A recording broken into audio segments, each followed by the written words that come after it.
40 دن میں خیبر فتح کروں گا. 39 دن گزر گئے, خیبر بھی مجھے نہیں پڑھنی جائے. صرف اور صرف میں مشورے بتا رہا ہوں کس کس نے کیا کیا مشورہ دیا.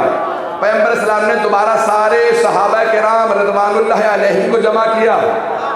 آپ سب جانتے ہیں میں سچا نبی ہوں, صادق نبی ہوں. میں نے سچا وعدہ کیا تھا 40 دن میں خیبر فتح کروں گا. 39 دن گزر گئے, کل 40واں دن ہے. کیا مشورہ ہے آپ کا؟ خیبر کل جب 39 دن میں فتح نہیں ہوا تو ایک دن میں کیسے فتح ہوگا؟ توجہ, جو پہنچ رہے ہیں انہیں سلام. سب نے اپنے اپنے لحاظ سے مشورے دیے. ایک صحابی کھڑے ہوئے, یا رسول اللہ رات کا وقت ہے, چلتے ہیں, پتہ نہیں لوگ ہیں نہیں. سرور کائنات کا بیٹھ جائے, پتہ نہیں پہنچ رہے ہیں حضرات. میں نے کہا یا رسول خدا 40 دن کا آپ نے وعدہ کیا تھا, 39 دن گزر گئے ہیں, بس اب میرے خیال میں چلیں. پیغمبر اسلام نے کہا نہیں, بیٹھ جائیے, مجھے آپ کے مشورے کی نصیحت کی ضرورت ہے. یعنی بعض افراد کے جو اپنے دامن پہ دھبا تھا نا, تشریف لے جانے کا, وہ چاہ رہے تھے پیغمبر کو بھی, لیکن معصوم کبھی داغدار نہیں ہوتا. میں اب سب کے مشورے نہیں پیش کر سکتا, سب نے اپنے اپنے مشورے دیے. یا رسول اللہ ایسا کر لیتے ہیں. پیغمبر اسلام نے کہا ٹھیک ہے, سب نے مشورہ دیا, بہت بہت شکریہ. اب سن لو, یہ صحیح بخاری سے پیش کر رہا ہوں. آپ نے فرمایا لَأَعْتِيَنَّ الرَّأْيَةَ غَدًا رَجُلًا كَرَّارًا غَيْرَ فَرَّارٍ يُحِبُّهُ اللَّهُ وَرَسُولُهُ وَيُحِبُّهُ اللَّهُ. کل میں علم اس کو دوں گا جو مرد ہوگا. یا رسول اللہ یہ جو 39 دن جاتے رہے, کل علم اس کو دوں گا جو مرد ہوگا, کرار ہوگا. اب میں لغت دیکھ رہا تھا, ڈکشنری دیکھ رہا تھا,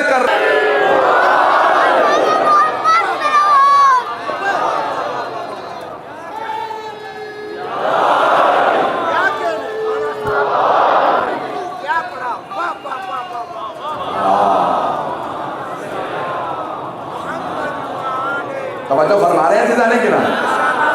تو سب نے مشورے دیے ہیں. مشورے یہ بے انتہا اہم ہے. انسان کی اپنی اس ہستی کا, اس کی شخصیت کا اندازہ ہو جاتا ہے مشورہ دینے سے. تو سرور کائنات نے کل علم اس کو دوں گا تو مرد ہوگا, کرار ہوگا, غیر فرار ہوگا. وہ اللہ اور اللہ کے رسول سے محبت کرتا ہوگا, اللہ اور اللہ کا رسول اس سے محبت کرتے ہیں. میں امام محمد ابن اسماعیل بخاری جن کی کتاب صحیح بخاری ہے, ان سے ایک سوال کرنا چاہوں گا کہ یہ جو عجیب و غریب جملے لکھے ہیں کہ وہ ایک, وہ اور وہ ہے کون, وہ سب نے لکھا مولا علی. اور انہوں نے کہاں لکھی ہے یہ حدیث امام بخاری نے؟ باب مناقب علی ابن ابی طالب میں تو وہ حدیث لکھی ہے. اب ان سے سوال میرا یہ ہے کہ دیکھیں آپ کو سب سے بڑا محدث مانا جاتا ہے, عالم اسلام کا, ہمارے بھائیوں کا سب سے بڑا محدث مانا جاتا ہے. آپ نے حدیث لکھی وہ یعنی علی اللہ اور اللہ کے رسول سے محبت کرتا ہو. بڑا آسان ہے سمجھنا, سبھی کو محبت تھی. لیکن آپ نے پلٹ کے پیغمبر کا جملہ لکھا, اللہ اور اللہ کا رسول اس سے, ان سے نہیں. ابھی بھی سارا مجمع نہیں ہے. اللہ کو سب سے محبت ہے, سارے مسلمانوں سے, سارے صحابہ سے, سارے محدثین سے. لیکن پیغمبر فرما رہے ہیں اللہ اور اللہ کے رسول کو اس سے, اس ایک سے محبت ہے. پتہ چلا اوروں سے محبت اور ہے, علی سے محبت.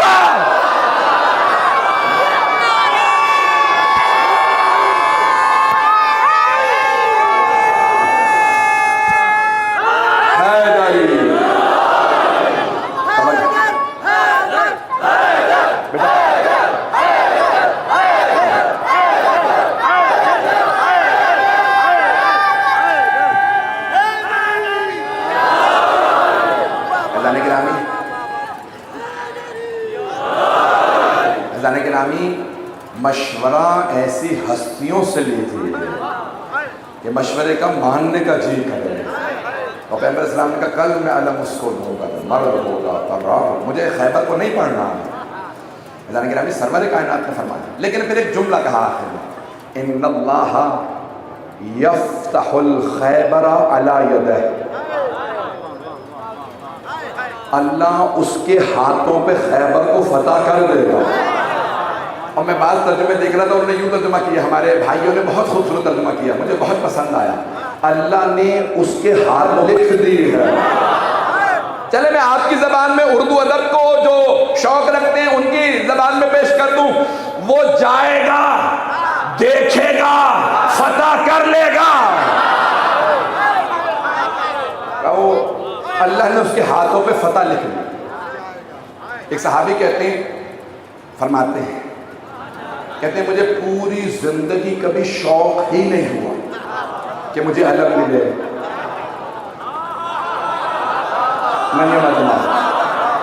نہیں، سب نے ساتھ نہیں دی۔ وہ فرماتے ہیں مجھے پوری زندگی کبھی شوق ہی نہیں ہوا کہ مجھے علم ملے، میں جاؤں، میں لڑوں، میں جنگ کروں۔ کہ لیکن جس رات پیغمبر نے فرمایا نا کل میں علم اس کو دوں گا جس کے ہاتھوں پہ خیبر فتح ہوگا، وہ کہتے ہیں میں سو نہیں پا رہا تھا، میں دعائیں مانگ رہا تھا، پروردگارا کل علم مجھے مل جائے۔ یہاں تک کہ آدھی رات کے بعد میں پیغمبر کے خیمے میں آ ہی گیا، یا رسول اللہ مجھے بتا دیجئے مجھے علم ملنے والا ہے یا نہیں، اگر نہیں بھی مل رہا تو بتا دیجئے میں سو تو جاؤں۔ پیغمبر نے کہا فجر کا انتظار کرو، پیغمبر بھی سسپینس میں مار رہے ہیں۔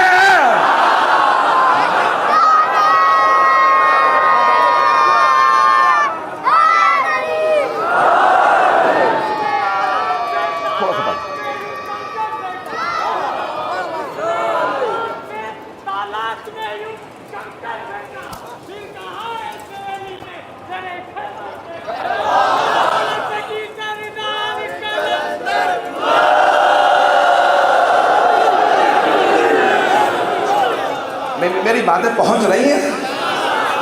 اللہ نے گرامی سرور کا ہمیشہ تمام ہستیوں سے کا مشورہ لو، سب سے مشورے لیتے رہو، اور جناب سید الشہداء نے بھی یہی کام کیا۔ میں اس سے پہلے کہ کربلا پہ دوبارہ نہ ہوں، مولا فرما رہے ہیں علم اور حکمت والوں سے مشورہ لو، جس کے پاس علم ہو۔ یہ آج کے حکمران غور سے سنیں، علم و حکمت والوں سے مشورے لو۔ ایک جملہ کہنے والا ہوں بہت معذرت کے ساتھ، لیکن کہوں گا ضرور معذرت کے ساتھ۔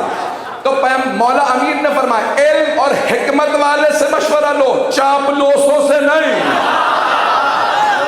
چاپلوس سمجھتے ہیں؟ یہ فارسی کا میں لفظ استعمال کر گیا، خوش آمد۔ تو خوش آمدی جو ہوتا ہے نا، تو میں جا کے لڑوں، حضور آپ سے اللہ طاقتور کون ہے؟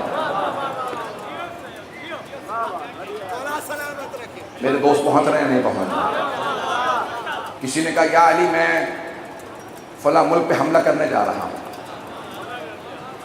اور بہت سے ہمارے مسلمان کہتے ہیں اس کا مطلب ہے علی خیر خواہ تھے، تبھی تو مشورے دے رہے تھے، آپ مت جائیے گا، آپ مارے جائیں گے تو پیچھے حکومت کون چلائے گا؟ خدا کی قسم اگر یہ جملے اپنی کتابوں سے بھی دکھا دو تو میں مان جاؤں۔ الفاظ یوں نہیں لکھے، مولا نے یہ فرمایا کہ یا علی میں جنگ، بھائی اگر اتنا ہی مولا کو مانتے تو کہتے آپ نے پیغمبر کی ساری جنگیں لڑی تو چلے جائیے میری طرف سے، انہیں بھی پتا تھا نہیں جائیں گے۔ تو کہا یا علی میں فلاں ملک پہ حملہ کرنے جا رہا ہوں، کیا مشورہ ہے؟ کہ مت جانا۔ کہ یا علی کیوں نہ جاؤں؟ اسلام کی ترقی ہوگی، ملک ترقی کرے گا، حدود اسلام کی جو بارڈرز ہیں بڑھ جائیں گے۔ آپ نے کہا فلاں شخص کو بھیج دو، نام کسی کا بھی نہیں لے سکتا، اس آدمی کو بھیج دو، خود نہ جانا۔ کہ یا علی میں خود کیوں نہ جاؤں؟ کہ تمہاری عادت تمہیں بھی پتا ہے مجھے بھی پتا ہے۔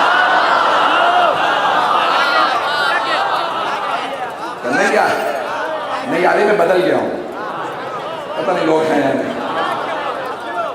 آپ نے فرمایا خبردار مت جانا، تمہاری بھی بدنامی ہوگی، رسول خدا کی بدنامی، دوسرے ملک میں جا رہے ہو، خبردار مت جانا، اوروں کو بھیجو جو میدان میں ڈٹ سکے۔ عزیزان گرامی ایک ایک جملہ مولا کا سونے کے پانی سے لکھیے، آنکھوں سے لگائیے، 100 بار چومیے، پھر سمجھ میں آئے گا۔ آج کے حکمرانوں کو یہ نصیحت ہے، مولا فرماتے ہیں علم اور حکمت والے سے مشورہ لو۔ حکومتیں ڈوبتی ہیں نادانوں اور جاہلوں سے، مشورے لینے کے بعد فیصلے کرنے لگے. بہت بڑے بڑے ملک زوال پذیر ہو گئے کہ جہاں درباروں میں چاپلوس افراد جمع تھے، جہالت اپنے زوروں پہ تھی، نادانی بڑے بڑے حکمرانوں کو. مغلوں کا زوال کیسے آیا؟ میں یہ پڑھوں یا گھبرا گئے آپ حضرات؟ مغلوں کا زوال کیسے آیا؟ مغلوں کا عروج بھی دیکھ لیجئے. نام نہیں لینا چاہ رہا تھا میں نے مثال دے دی تو ایک پڑھ دیتا ہوں کسی کا ایک نام لے کے. نام شاید سناؤ اکبر بادشاہ کا. آپ کو پتا لکھنا پڑھنا نہیں جانتا تھا؟ پتا تھا؟ کچھ لوگوں کو پتا تھا. ان پڑھ تھا، بچہ تھا جب بادشاہ بنا، ان پڑھ تھا، نام بھی لکھنا پڑھنا، اپنا نام بھی نہیں لکھ سکتا تھا، لیکن اسے پتا تھا میں ان پڑھ ہوں، جاہل ہوں، کچھ نہیں آتا. تو کیا کیا؟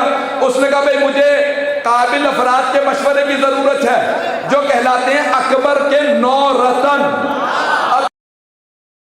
وعلى روحه ونفسه وصحبه ووسيله سيد الأتقياء والأصفياء مولى الموالي إمام المتقين علي بن أبي طالب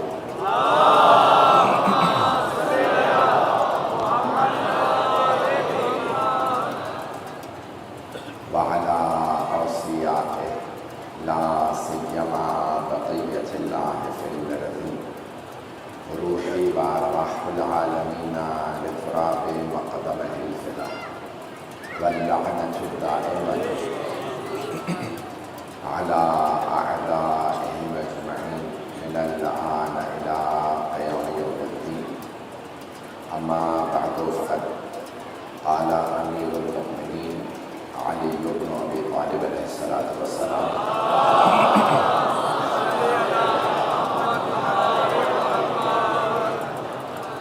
واعلم أن الرعية طبقات لا يصلح بعضها إلا ببعض ولا غنى ببعضها عن بعض. صلوات على محمد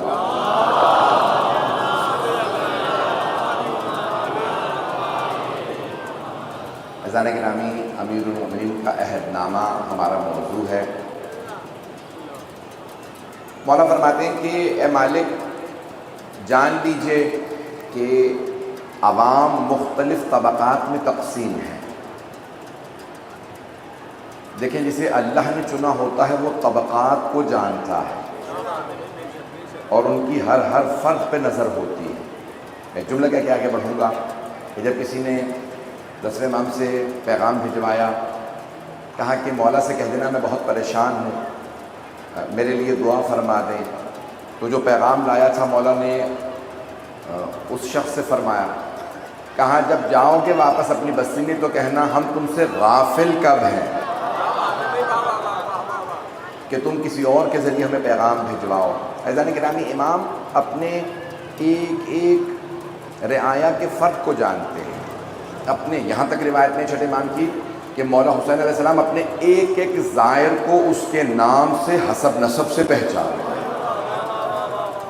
تو ہمارا اعتقاد ائمہ علیہ السلام سے متعلق جو ہے کہ مولا ہر ایک کو جانتے ہیں، ہم میں سے کوئی مخفی نہیں ہے. کوئی یہ نہ سوچے میں تو کچھ نہیں ہوں مجھے نہیں جانتے. جو کچھ بھی نہیں ہے مولا اسے بھی جانتے ہیں. ان کا لطف کرم ہے، نظر کرم ہے. تو عزیزان گرامی، نمائندہ پروردگار اور ہوتا ہے، ایک حکمران اور ہوتا ہے. میرے جملے پہنچ رہے ہیں؟ جسے اللہ چنتا ہے اس کا مقام اور ہے، اس کی نظر اور ہے. عزیزان گرامی، جو افراد چھپ بھی رہے ہوتے ہیں امام اسے بھی دیکھ رہے ہوتے ہیں کہ چھپ رہا ہے. تو بس بھائی میں جملے کو پیش کر رہا ہوں. اب امام نے فرمایا وَعْلَمْ